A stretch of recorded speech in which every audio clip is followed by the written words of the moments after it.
Are you familiar with the term shit scared? Or shitting in your pants?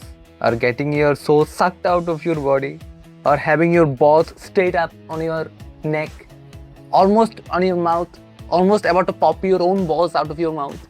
I just got introduced to all of those terms in one single match. And what a match it was. This is the easy route.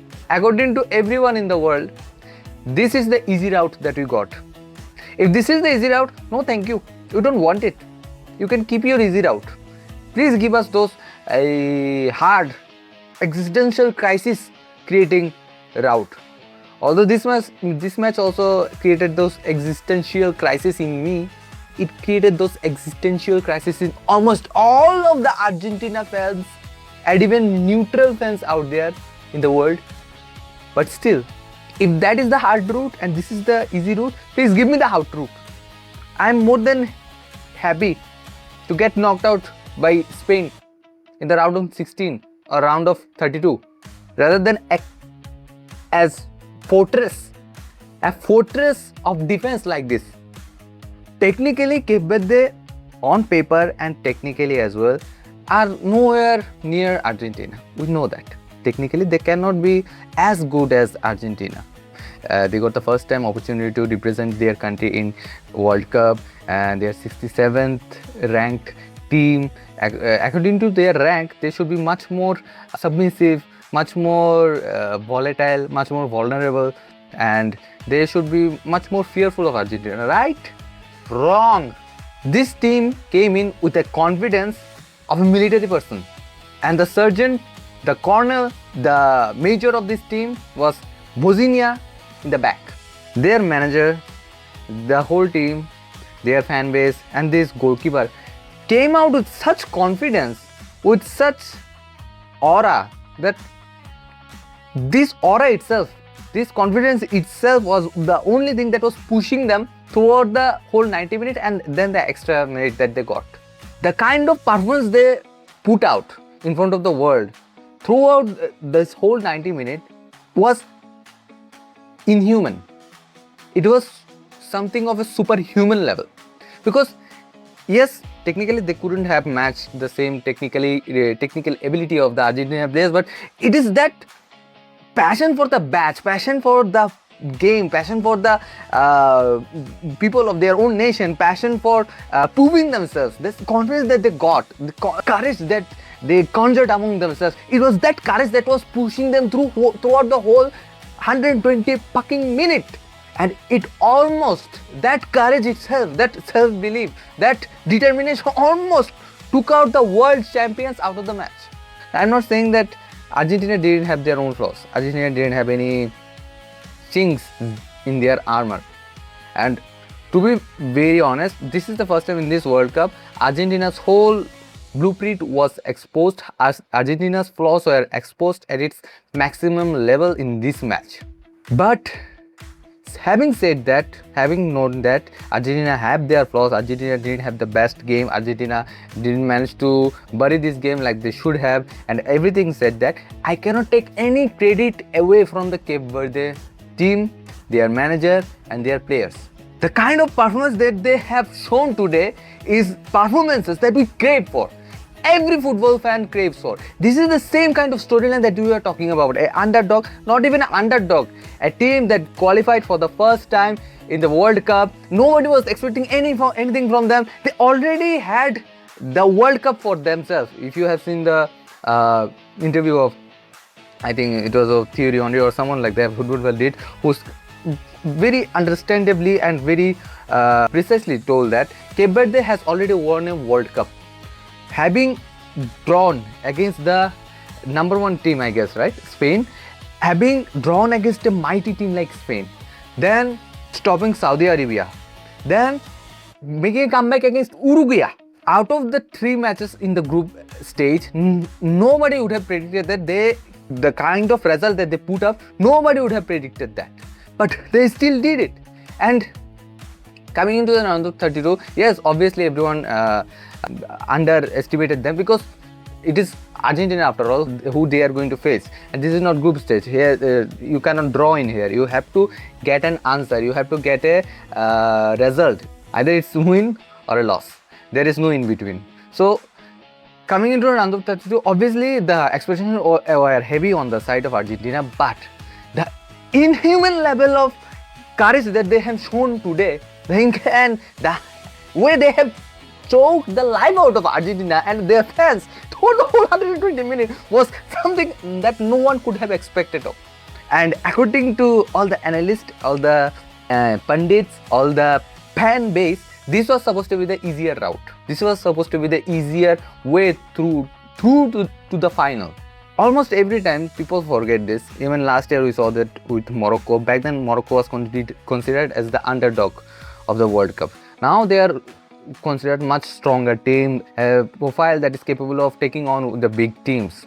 Back then it wasn't like that. Back then Morocco was the underdog. Morocco was the Norway of football right now, back in the 2022. So same way Morocco did what they did against Portugal, what they did against the other teams, is the same thing that Cape Verde almost pulled off till now. And that is the thing with all these underdog teams or all those so-called small teams. They are not here for the glory. They are not here for the they are not known for their technicality. They are not known for their big star players or big star names. They don't have all of that. But what they have is that full crazy passion for the batch. This is not a club championship. This is not UEFA Champions League. This is not Europa League. This is not La Liga, not Bundesliga.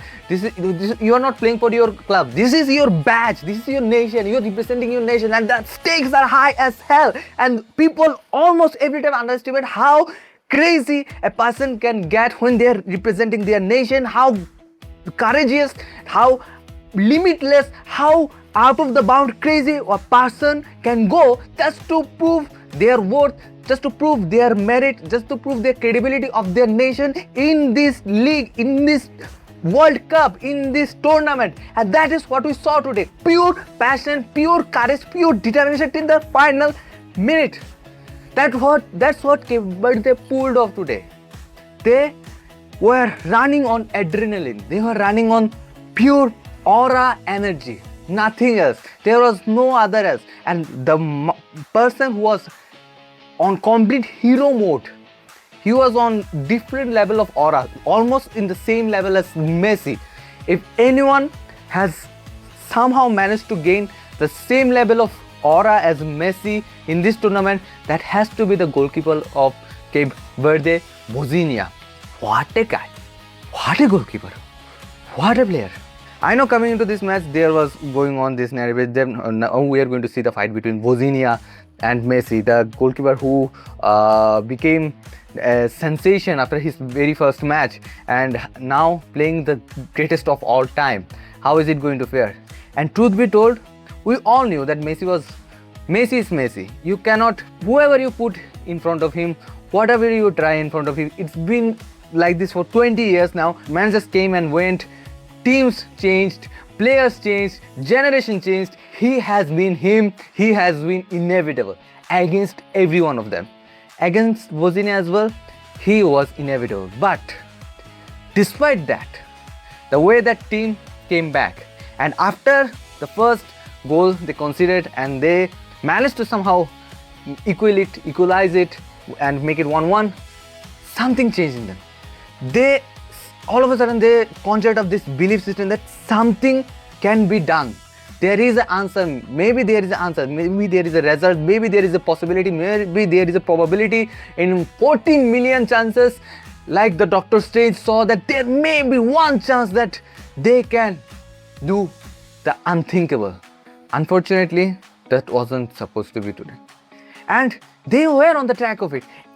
After equalizing every shot that Messi took, every shot that Argentina took, every chances they tried to create, either it was blocked, either it was intercepted, then Messi took the cheeky free kick, he stopped that as well, he got one-on-one with Vozinha and that was stopped as well. So many chances, so many shots outside the box, inside the box, everything. But that guy stood his ground so well that there was no answer to Argentina. And here I want to mention the faults of Argentina as well. In today's match, Argentina came up with the strategy. It was blatantly clear that they are going to keep the ball and they are going to keep the tempo of the game slow. They are not going to press way too high. They are not going to waste too much energy. They are not going to press that one-touch intricate passing that we saw them play against Austria, where they were more convincing. They were more fast. The dynamic of the players were much faster than this match. Everything was going on one to one, and everything was in super fast motion. But in this match, everything slowed down. They thought, having known that Cape Verde is going to be defensively very solid and they're going to sit low, they thought keeping the ball much longer, then penetrating them slowly and steadily might create the chances. And this is where they were wrong. They were heavily wrong. Cape Verde didn't care if you were making it slow or if you were making it fast. They had 5 players in the midfield. They were not trying to stop the flank of Argentina because they very well know Argentina are not going to utilize the flank at all. If it goes to Molina or if it goes to Medina, there is going to be a cutback that Messi is going to arrive late at and then score from there. So if somehow manages to stop the cutback of Medina from the left left wing side, then the flanks of Argentina are completely dead. Argentina have to depend heavily on the intricate passing in the middle and the 1-2 passes and shots outside the box as well. But they didn't let them shoot from outside either. And here I'm going to criticize Rodrigo de Paul for some of the chances, and McAllister as well. Rodrigo de Paul was making some brilliant runs through the middle, but in the final moment, just before taking the shot, just before entering the box or outside the box, he had some window, but just to make it a little more closer or just to make it a little more flashier or whatever, he took one extra touch just to get a little more closer and then take the shot instead of taking the shot right there and then when the box was clear for him, when the chance was there for him. We took less shot than what we should have taken. And most of the shots were coming from Messi, and everyone knows where he is going to target, and he is almost inevitable in all of those situations. But today, the kind of performance that Vozinha almost pulled off again, it would have been crazy. And it would have taken something special to score against him, and that's what they did. The one thing that nobody expected Argentina to score from, Argentina utilized on that. Argentina utilized on the set pieces. Argentina utilized on the corners. And our defenders, Lisandro, Martinez and Cuti, Romero, stood up for all those chances. Stood up when it mattered the most. I know defensively today we were open in the back, and the second goal I'm going to not talk about. That was golazo. That was the blitz curler. That was the goal of the tournament, almost the goal of the tournament. That was something you cannot defend, you cannot think of. That is something unimaginable and something that is truly special. You cannot even criticize anyone for that. Not the defenders, not the goalkeeper. I mean, obviously the defender could have pressed him even better and would have not let him give the space, if he would have not given him the space to shoot, then obviously he would have not got the opportunity to shoot. But still, that was one hell of a goal and we'll not touch that. But in the first goal, the cutback comes in. Cuti, Romero or Medina, I guess, was nutmegged. The ball comes in and the striker got ample amount of time and space in the D box in front of Martinez to shoot. Lisandro was slow to come in and stop the striker in the first post, and it was too close, and it was one of the rare mistakes that we saw from Argentina defensively. This tournament, Argentina has been defensively very solid. We have been very proud of the fact that Argentina has been defensively much stronger and much solid than compared to the team that we saw in 2022. This team feels much more secure and much more reliable in the back. But in this match, we were not. We were lacking. And I know Argentina doesn't press with 11 person. Obviously, Messi is not going to press. Messi is going to reserve his energy.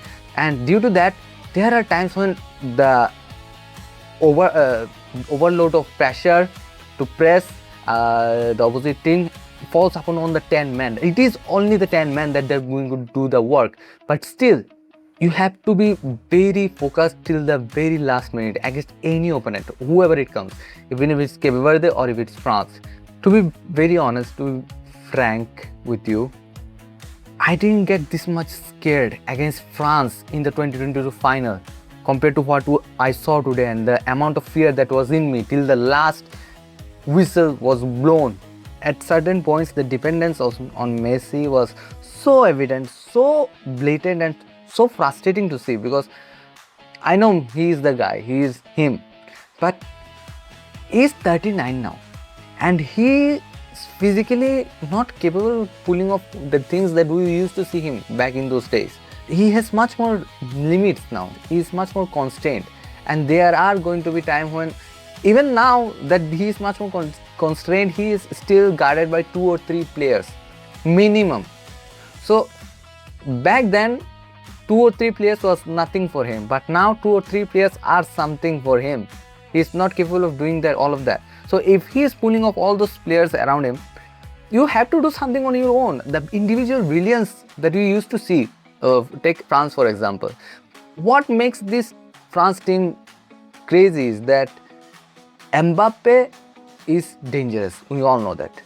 But while covering Mbappe, if you leave Dembele alone, he will create crazy havoc on his side. And while covering Mbappe and Dembele, if you leave Olise alone, God bless you. God will save you only. So this is the brilliance of France team, that you cannot leave any one of them single-handedly alone. They will make something out of nowhere, or create something out of somewhere out of their own individual brilliance. At times it is very necessary to have that euphoria of creativity out of yourself. The kind of run that Nico Gonzalez took at the last minute, that is the kind of run we are missing. Apart from Messi, no one is trying to take on the defender, no one is trying to use the flanks.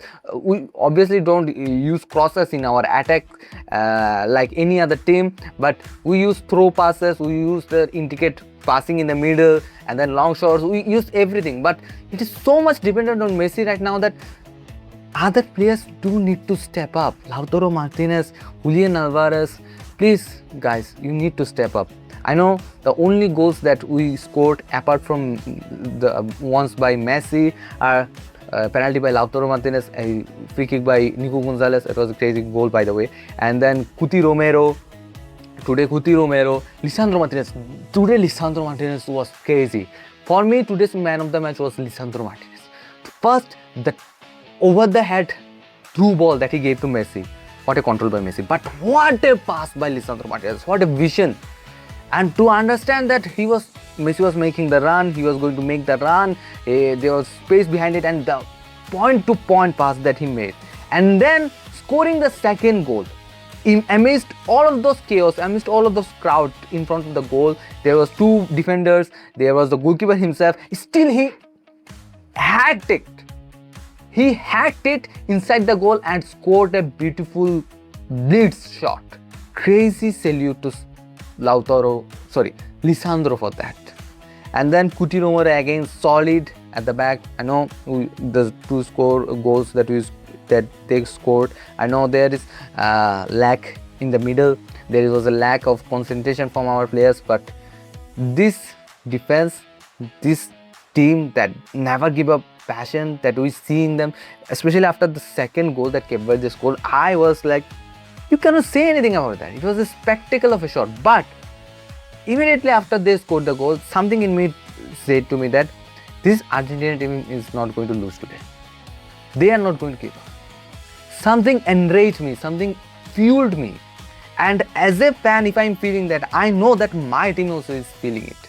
My team is also like, it was almost like the time we saw the final against France in 2022, where Mbappe scored the equalizer and we were all in our knees and thinking, is it going to go again, is it going to go again, is it going to happen again like 2014 this time? But all of a sudden it hits you like, no, we're not going to go down like this.